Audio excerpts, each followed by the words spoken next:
all, I just wanted to say that I have loved Georgia football since I was 13 years old.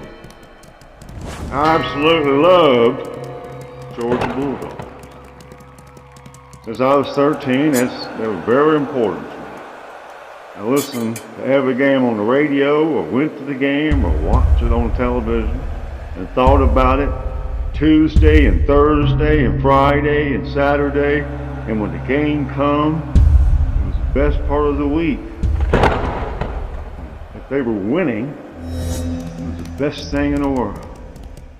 You're on top of the world when your team wins. And Georgia has been brought to the top of the world. That's a fact. 2 years straight. How does it feel at the top? Georgia fans like me, how does it feel to know you're number one and you know nobody can beat you? That's a good feeling. Now, go back to Mike Bobo coming to Georgia as a coordinator in 2008. This part of the video is just for you. If you were born then and listened to Georgia football, you may listen. You may listen if you cared about Georgia football during Mike Bobo's reign. But if you just know about it from historical data, just feed forward. We're going to talk about that time for a minute. You Georgia fans know what I'm talking about. The Mike Bobo years. I'm going to highlight 3 of the biggest Bobo disasters. I'm going to break them down, and I'm going to prove to you this man can only be one of 2 things: an absolute idiot, or he is a criminal. And I'll explain why. If you look across social media, you'll hear people, when they defend Mike Bobo, they go, well, he didn't have the talent. He had plenty of talent. Let's go back to 2007. The craziest football season in memory. Don't want to get into that, but it was a crazy season. But Georgia finished 11-1 and destroyed a Hawaii team that was highly thought of. They hung 50 on them, destroyed them.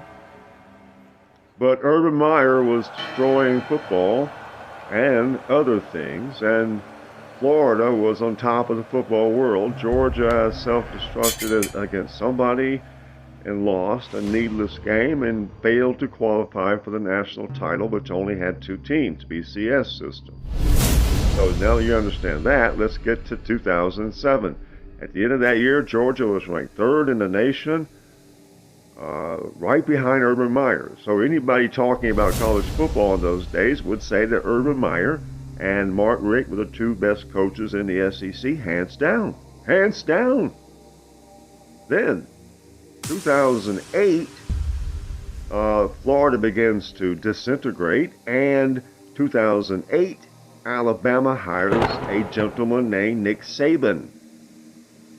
Our response was to hire Mike Bobo, 2008. 1 year after a team that was ranked 3rd in the country, scored 50 in a bowl game, demolished a team with a great defense. Mike Bobo inherited at least some of that without getting into the specifics. He had plenty of talent. He didn't come into Georgia as a pauper. 2008 was a horrible season for Georgia. We could spend a video on that. Everybody knows what happened in 2008. So the people that defend Mike Bobo keep trying to sell the idea that he played in the Stone Age and Georgia didn't have any talent and there's no reason to compare.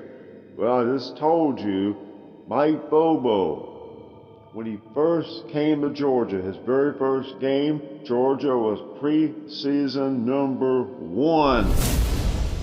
Preseason number 1.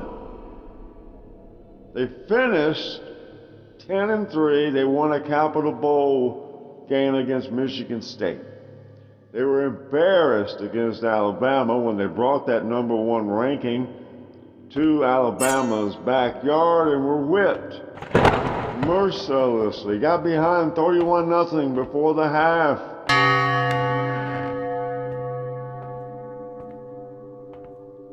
And at that point, Mark Richt was no longer the maybe best coach in the SEC, but at least second best. Now he wasn't even a good coach. The Alabama game that year was the moment Nick Saban became the king of football, and we were stuck with Mike Bobo, who would later go on to establish another dynasty at Clemson by refusing to sign Deshaun Watson. He chose Jacob Park and Bryce Ramsey over Deshaun Watson. He chose Jacob Park, Bryce Ramsey over Deshaun Watson. Over/under. Seems like we're always doing over/under with Mike Bobo. But why wouldn't he want Deshaun Watson as quarterback? Don't you want to score? It seems like Mike Bobo doesn't like to score. But he does score a lot. His first team at Georgia averaged 31 points a game. They were like 29th in the country. The defense allowed 24. And the average victory margin was 6.5. It's not exactly what we were doing here before he got here the second time. Their average margin of victory was 6 points. He doesn't like to score. You'd think there'd be a blowout every now and then with an offensive guru. These are the things we're talking about that doesn't make any sense with Mike Bobo.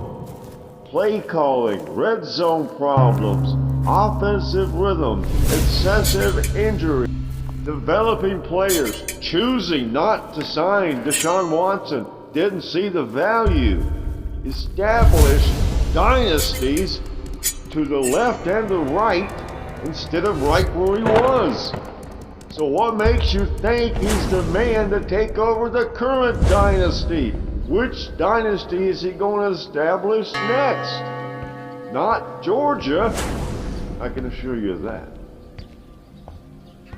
But I have a different theory about why this is. I could talk all day about the obvious.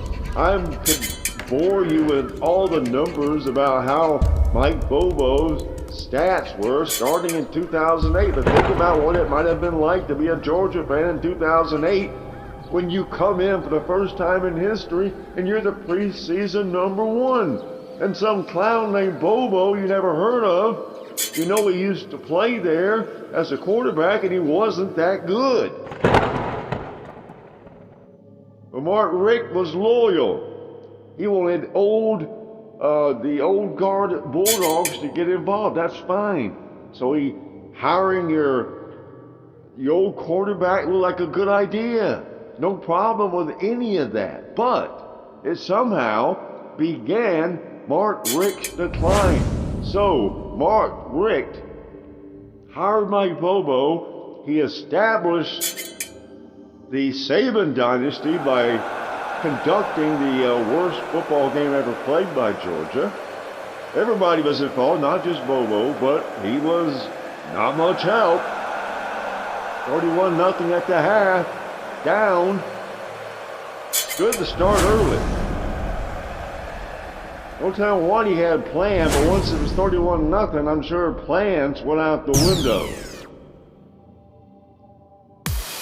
He established the Alabama dynasty that day in 2008, his first year here, and within that same year, managed to establish the Clemson dynasty by telling Deshaun Watson he didn't want him. It was a big deal. It was a big thing on Twitter that Bobo didn't want Deshaun Watson. He wanted to come to Georgia, and Mark Bobo didn't deem him worthy to be his quarterback. So there's some issues about his evaluation process. If you don't recognize a Deshaun Watson, I don't want you out there being a great recruiter, recruiting quarterbacks. If you can't decide who a good quarterback is any more than that, you don't need to have the keys to the car and the gas to go recruiting. He gets credit for being a great offensive mind and a great recruiter, but he didn't sign Deshaun Watson when he wanted to come. He established the Alabama dynasty and the Clemson dynasty. Now he's been handed Kirby Smart's dynasty, and is he going to establish that one? I mean, you know, the first year of Bobo, you had to have been disappointed, wouldn't you? You came in preseason #1, you finished in the Capital One poll against a nobody Michigan State, and you won the game barely? That's how it started. 2009 was a disaster. 2010, it's a wonder that Rick wasn't fired along with Bobo. I don't have time to get into that. I wanted to get to the 2012 season because that was the best season Georgia had and was the best team Georgia had. That certainly rivaled that 2007 team in talent. So now, you can't argue. Bobo's got 4 years to accumulate talent, and he came in right behind a good team and with a preseason #1 ranking, and 4 years later, he's back at that same basic spot. This 2012 team is loaded. Loaded. They won 11-1. They lost to South Carolina. And that game is a keynote game, a lockdown game to prove my theory on Mike Bobo. The over-under had a lot to do with that game. One would have to walk away and believe. 43.2 over-under. The game is 35-7, the final score. South Carolina got 28 really weird points, and I want to go over that game. I think it's a very interesting game, and it shows in great detail what you have to look forward to with Mike Bobo. Doesn't want to start early, doesn't score early, and it cost him in the Alabama game. And here, South Carolina jumps out to a 28-0 lead. We handed them points, interceptions, every mistake. I'm going to go over it and talk about that game, but just think about it in a real quick way. 35-7. The only loss of the year, and you lost 35-7. You really think a team that had the offensive power that Georgia had that year could only get 7 points? So somehow, the over-under get right on the dime. We'll talk about that. That's what we're going to talk about, is that South Carolina game, because there's plenty of games to prove it. Look at his whole career. This one and another South Carolina game are the hallmarks of Mike Bobo's over-under method. We'll talk about it. Don't go away. So we promised you that we would either conclude that Mike Bobo was a criminal or he was just a moron. He could be both. Now, I don't know anything about Mike Bobo, and I don't like gambling, but we have to admit it's a fact of life. There's a lot of gambling going on in college football. We all know that. They talk about the spread on the sports shows. It's part of the game. But the over-under, Mike Bobo is batting 1,000 for 8 years with Mark Richt, and so far with 3 games with Kirby Smart, his teams have basically played just under the estimated points per game in the game. That's what the over-under is. How many points a game will be scored by both teams. It's a big betting point, and Mike Bobo has provided a 1,000 batting average. I want to thank everyone Show and Tell is an entertainment channel. We have original stories and we have sports. But entertainment and sports, they're the same. This is very entertaining for some people to see Georgia going through the troubles they're having with Mike Bobo, but it's not entertaining for me. I feel obligated to do a video about it, even though I'm trying to do less sports, but when something gets my nerves, it does, and this has. And I'm going to break down that South Carolina game in 2012 for you to show you the other side of the over-under scheme. In a nutshell, you got blasted early in points, and you had no choice but to not score if you want to catch that under at 42.5. So that game told me that if something fishy is going on, victory is optional. But catching the over-under has not been. And that's just something that no one can disprove. I ask you, challenge me. Challenge you, show me a game, put the paper, show me the spread, show me the over-under where Mike Bobo coached the Georgia team and he went over. I haven't found it yet. And if that's the way he operates, I just gave you a blueprint of how it went for the first 3 years, and it wasn't pretty. That's all I got for now. We're going to have a longer podcast on the subject. Dog Post Podcast, check it out. We have to cut these a little short for YouTube because they got to put nice, pretty pictures for you. That's all I got. Go Dogs. What else can I say? Let's see what we can do this week.